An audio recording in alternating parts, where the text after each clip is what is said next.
You're telling me there's an alligator. Oh God, yeah, there he is. Don't paddle me so close. Get me away. Get away from him. He's not gonna come after us in a boat. He's just a little gator. Show you some good video. Oh my God. You'll see him.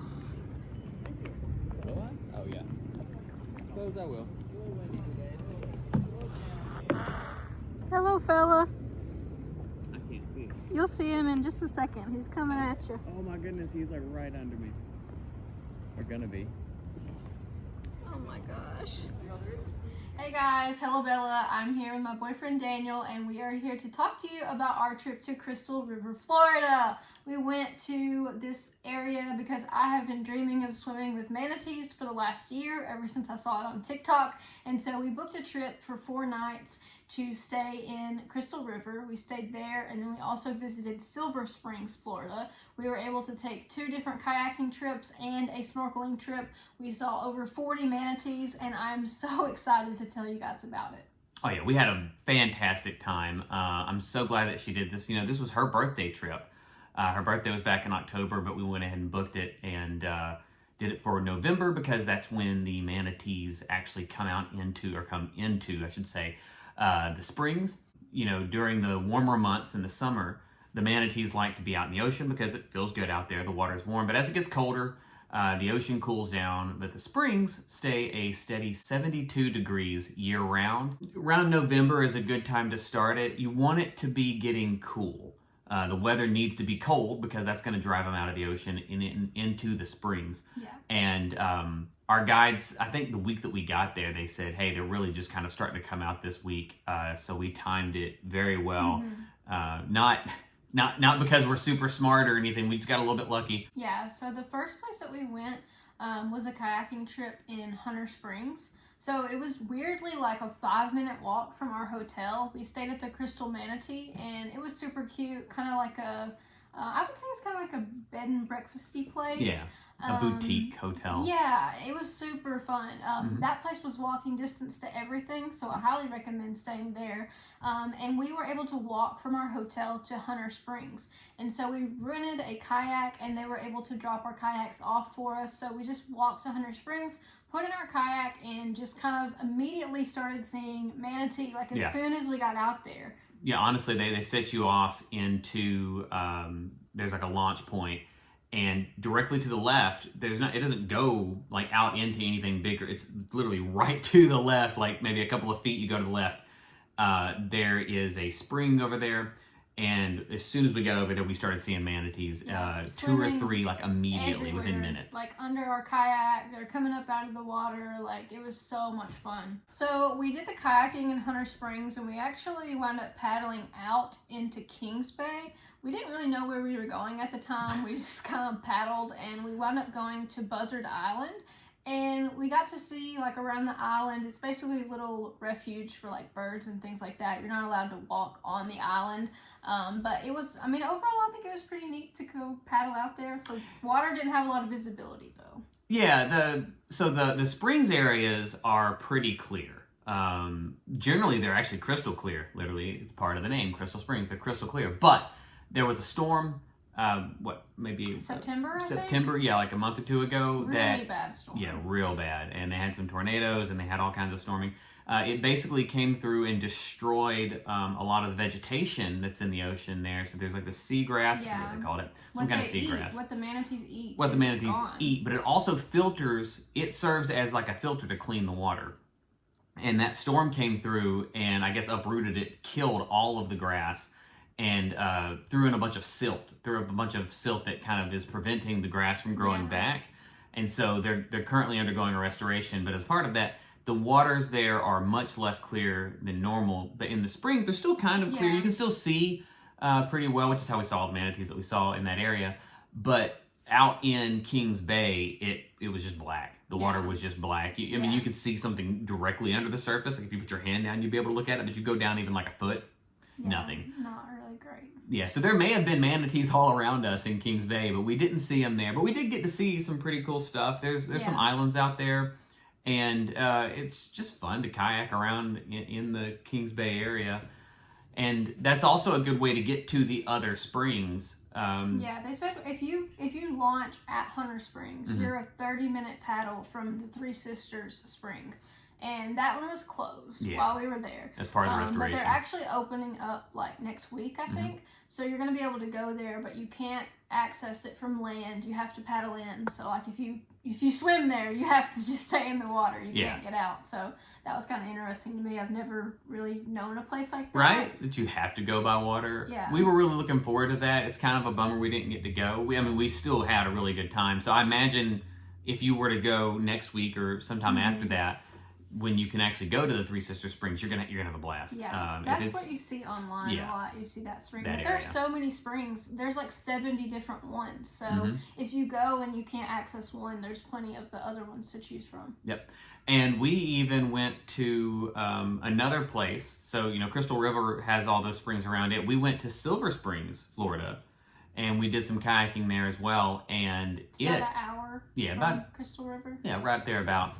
Crystal clear water. The waters there were not affected by the storm, and it's absolutely beautiful. We got some footage, I'm sure, that is probably going to pop up on screen at some point. Yeah, it was Silver Springs State Park, I think, is where we launched, and we actually booked a tour with Get Up and Go kayaking, and we had Bri. Bri was our tour guide. Bri like Fry.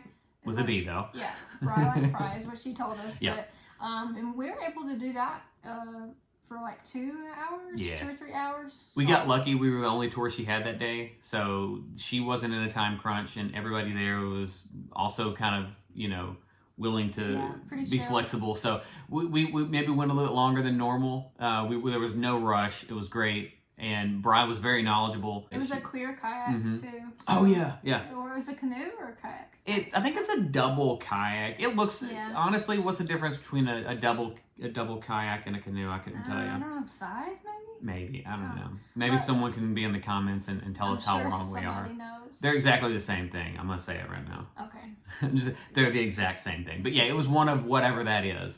Well, I liked it, but we found yourself not really paying attention to it after a while.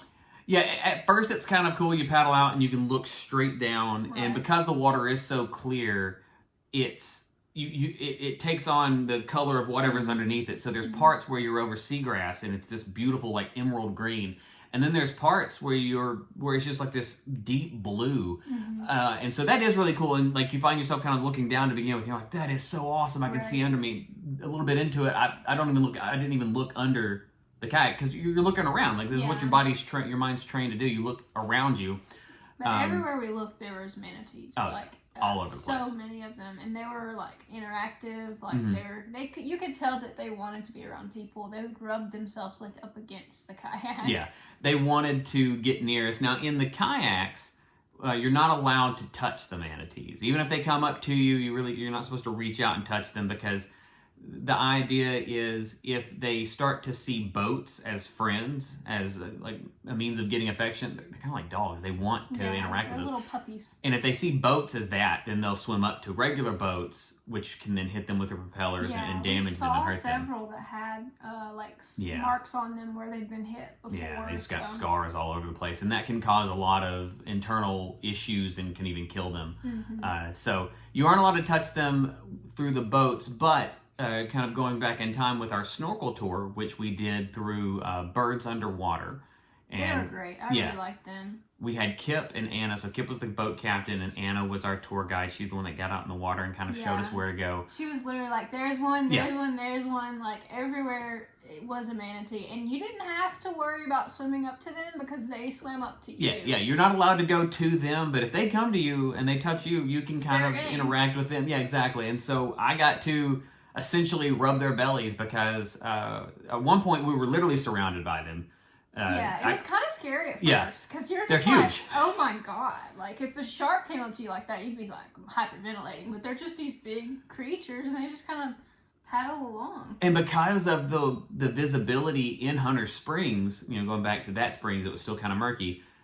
you would sort of just see this large gray body come at you from a distance, and that is a bit terrifying because they're way bigger than you. And you feel the water move towards you because I mean they're 1,200 to 2,000 pounds, so you just feel like this water pushing you, and then you look down and you're like, oh, there he is. And they are big water puppies, so they just kind of come up and they bumped into me a little bit. They did like this to me. Yeah, like, they'll kind of like actually paw or pat, whatever you call it, flipper at you.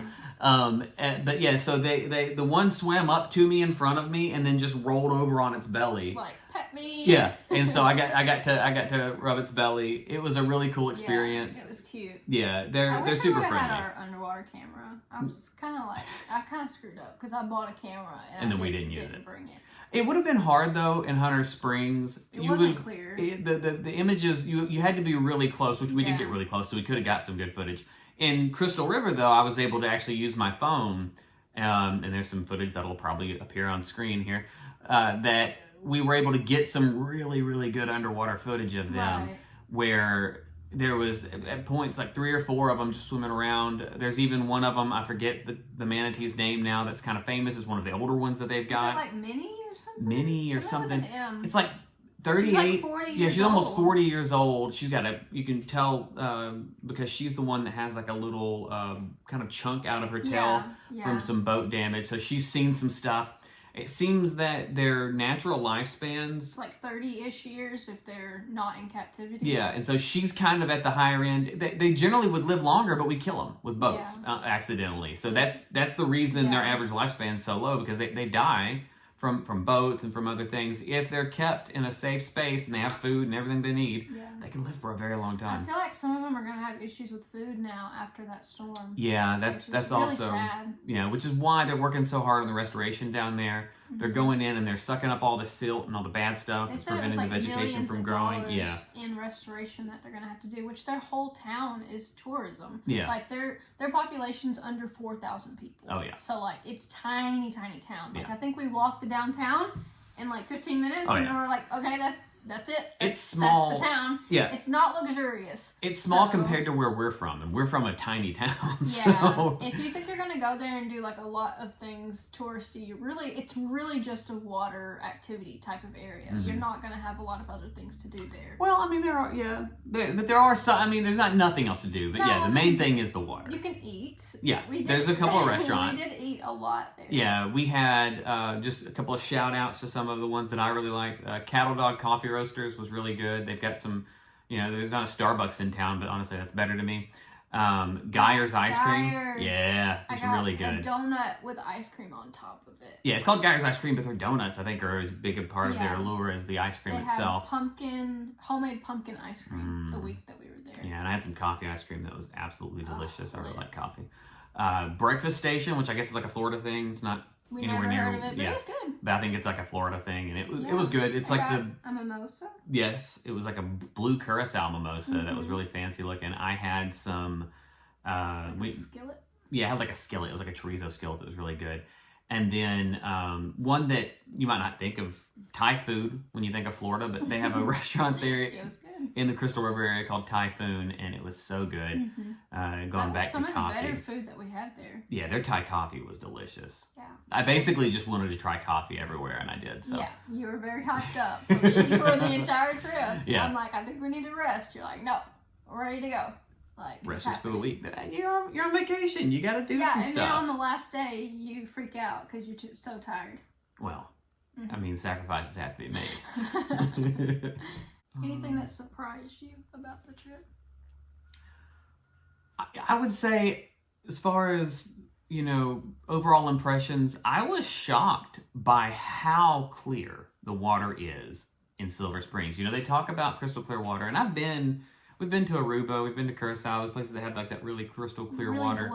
Blue like the color of the shirt. Silver Springs is so clear. It's just... It felt like you were seeing in HD. Everything is so clear. Yeah, honestly. And it's, I've got a decent phone, but the footage there was just incredible. And it's not my phone. It's just that you don't see water like that around here, No, Tennessee River, just black or green. Yeah, filth. Yeah, really gross. Yeah. Would not. And they said you can drink the river. At one of the springs. Yeah, so at one of the springs there, and I forget which one, There's a lot of springs in that Silver Springs area. It's like, I think she said like 40 something springs. Like we paddled up to it and she was like, this water that's coming up here is like coming up out of the ground fresh. So you can literally drink it. Ultra filtered, yeah. I wouldn't, but you could in a pinch. Right, so. If you needed to. If you were doing like Naked and Afraid or Survivor or something, that would be a good source of water. Oh yeah, we also binge watched Naked and Afraid the entire time we were there because we had to watch regular television because we were at a hotel. Yeah. And, well, that show is just... It's something else. A lot. It was funny to watch it while we were doing, like, outdoorsy things. Yeah. It feels, it's like, hey, at least I got my clothes on. Yeah, right? Speaking of my clothes on, I found this shirt. This is, like, my official Manatee shirt. And it's from Birds Underwater, but I actually found it at a Goodwill, like, 2 weeks before our trip. It was very strange. We did not buy that shirt at the dive shop, though it was for sale still at the dive shop. And they actually thought, so she showed up wearing that, and then when they were going through the orientation, they had said something about part of the process, and they said, which you guys would know because you've been here before, and we were like, well, we haven't. We just found this at a thrift store, so. I felt like kind of like, oh, is that rude to be like, your shirt's at a thrift store? Yeah. But also, it was kind of cool. It was meant to be, because I've never heard of Birds Underwater before this. And I've never seen their shirts anywhere. And then we were at a Goodwill in Tennessee. Random. Just a random Goodwill in Tennessee. And we found this shirt about a week before we were going to the place. Yeah, so very cool. Had to buy it. Didn't have a choice. My favorite thing about the trip was just seeing all the manatees, obviously. But like getting to swim with them was super cool. And I felt like that was like over. I mean, we were out there for probably 2 hours. And I felt like it was over so quick. It goes by so fast. Because you're just like, you're in disbelief. And it was cold. Like, I guess, like, we had a wetsuit. But, I mean, it was still pretty cold because you got your head wet. And when we got out, oh, my God, it was freezing. Oh, it's so cold. Like, they gave us hot chocolate, and they had a little changing tent on the boat, which is being generous with what it was. It's a sheet that's hung up. We're basically all stripping in front of this other family. Yeah. And nobody likes it, but we all did it, so. Yeah. We all managed. I mean, and nothing was super expensive. I mean, it was like, basically, to rent the kayaks without a tour guide was like $100 for both of us. And I think the tour we booked was like $170. Yeah. But it was for both of us, and it was for a clear kayak. Yeah. And we had never done that before. And I was like, well, we have to have the full experience. Right. So. And well worth it for having a tour guide that can answer that. Like, I have questions about things. Yeah. I'm the kind of person, if I see something, I'm like, what is that? Right. And she pointed out all the gators. Yeah. Super tight, right behind that tree, that little skinny tree that's poking off at the top. I don't know if you can see his little tail kind of hanging towards the top. Yeah, I think so. I'll probably see it better in the video later. Yeah. Oh, yeah, I see him. Just barely see his little black, scaly body. You would look and she'd be like, it's right there, and you'd be like, where? And then you get right up on it and you're like, oh my God, I see it now. They just blend in. But yeah, we saw what, 3 gators? 3 gators, so many turtles, probably like 50 turtles. Oh yeah, the turtles were everywhere. Yeah. It was nothing but wildlife for 4 days straight. Like everywhere we went. And I mean, I really want to go back. Me too. I feel like we usually take a trip to the beach, and like we've been there like so much lately. Like, I just love the beach, and like the closer that I get to water, the more I'm like, why can't I just live here? I don't want to live somewhere that doesn't have water. Every trip we take, we're like, we should move here. It doesn't matter where it's at, but for sure anywhere near the water. We're wanting to move there. I think that we're really itching to get to a place that's more blue. We have water here, but it's a Tennessee the water river. Sucks. And we don't have a boat. We don't there's no way to access it. Like, it's just not very friendly to people who aren't rich. Yeah. I highly recommend going to Crystal River, Florida, or to Silver Springs. Yeah, either one, because you can stay in one and then drive to the other. Yeah. There was one we didn't get to was Rainbow Springs. Yeah. So I mean, we literally could go back and visit so many more places, and so we may be able to do that in the future. Yeah. Alright guys, well I hope that you enjoyed our video about Crystal River, Florida. It was such a fun trip and we cannot recommend it enough. And if anyone has any questions, we'll do our best to answer them. We have a pretty good idea of what it's like to travel there now, and I hope that we get to go back soon. Thank you guys so much for watching, and I'll catch you in the next one. Bye!